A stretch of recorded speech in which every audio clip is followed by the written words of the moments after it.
அசுர புத்தியால தானும் காட்டெருமையா உருமாறுகிறார். முனிவர்களின் சாபத்தால் எருமையாக மாறிய வரமுனிக்கும் ரம்பனுக்கும் எருமை தலையோட மகிஷாசுரன் பிறக்கிறார். இந்த மகிஷாசுரன் 10,000 வருடங்கள் பிரம்மதேவனை நோக்கி கடுமையாக தவம் செய்கிறார்.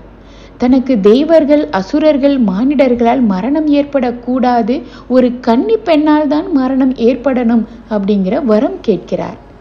பிரம்மதேவரும் மகிஷாசுரன் கேட்ட வரத்தை அப்படியே வழங்குகிறார்.